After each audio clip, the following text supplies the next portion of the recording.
Hello friends, আসসালামু আলাইকুম। আসুন, ইনফিনিটিভ একটা বিষয় আছে, গ্রামার। ইনফিনিটিভ কি? টু প্লাস মূল ভার্ব। যেমন ধরুন, টু গো অর্থ কি? যেতে। টু বাই কিনতে। টু ইট খেতে। টু প্লে খেলতে। অর্থাৎ তে বুঝালে পারে মূল ভার্বের আগে টু হবে। যেন আমি ইংরেজি শিখতে চাই, তে চাই, আই ওয়ান্ট। এখানে দুইটা ভার্ব থাকে। আই সাবজেক্টের পরপরই একটা ভার্ব। এই আই ওয়ান্ট, এই ওয়ান্ট হলো মূল verb. I want to play, এই যে টু প্লে, এটা হলো ইনফিনিটিভ। ইনফিনিটিভ দ্বারা আমরা বাক্যকে বড় করতে পারি। যেমন আমি ফুটবল খেলতে চাই, I want to play football. সে ইংরেজি শিখতে চায়, he wants to learn English. এই টু লার্ন ইংলিশ হলো ইনফিনিটিভ। তুমি কি আমার সঙ্গে যেতে চাও? Do you want to go, এই টু গো হলো infinitive. Do you want to go with me, তুমি কি আমার সঙ্গে যেতে চাও? সে কি কাজটি করতে চায়? Does he want to do the work. Does he want to do the work, এই টু ডু হলো ইনফিনিটিভ।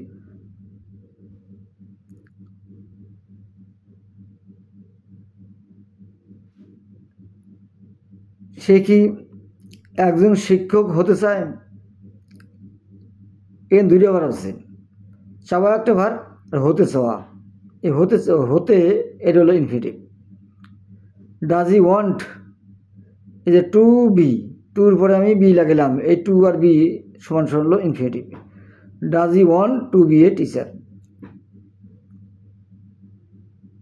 যদি বলি সে একজন শিক্ষক, হি ইজ এ টিচার, মানে ইজটা হলো মূল ভার্ব। আমি যদি ইজকে যদি ইনফিনিটিভ করি তাহলে হবে টু বি। যেমন আমরা তাকে একজন শিক্ষক বলে মনে করি, আমরা তাকে একজন শিক্ষক বলে মনে করি। We think him to be a teacher. To be a teacher, we think him to be a teacher. আমরা তাকে একজন শিক্ষক বলে মনে করি।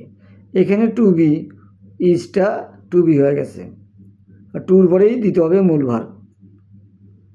আমরা তাকে একজন শিক্ষক বলে মনে করি, we think him to be a teacher. যে আমরা যদি বলি আমরা তাকে চোর বলে জানি, আমরা তাকে চোর বলে জানি, বলে এন ইনফিনিটিভ আছে। আমরা জানি, এটা এই জানি হলো মূল ভার্ব। উই নো হিম, আমরা তাকে জানি বা চিনি। Two be a থিপ, two be a থিপ, two be a থিপ, তার মানে হি ইজ এ থিপ, ইজের জায়গা টু বি হয়ে গেছে। আমরা তাকে একজন চোর বলে জানি, we know him to be a thief. আবার ধরুন যে তুমি কি হতে চাও, যে তুমি কি হতে চাও, এখানে দুটো ভার্ব আছে, চাওয়া একটা ভার্ব, হওয়া একটা ভার্ব। এই যে দ্বিতীয় ভার্বটাকে ইনফিনিটিভ করতে হবে, টুর পরেই মূল ভার্ব লাগাতে হবে। What do you want to be, এই টু বিটা হলো এখানে ইনফিনিটিভ, তুমি কি হতে চাও। আবার আমার করার কিছুই নেই, এই দুটো ভার্ব আছে। আমার করার কিছু নেই, আই হ্যাভ নাথিং, তাহলে আমার কিছু নেই। আই হ্যাভ নাথিং, তার মানে কি আমার কিছু নেই। এই টু ডু, এটা হলো infinitive. I have nothing to do. আমার দেখার কিছু নাই, I have nothing to see, to সিটা হলো এখানে ইনফিনিটিভ। বলি আমাদের বলার কিছু নেই, we have nothing to say, to see হলো এখানে ইনফিনিটিভ। অর্থাৎ এই যে টু প্লাস মূল ভার্ব, এর নামটা হলো ইনফিনিটিভ।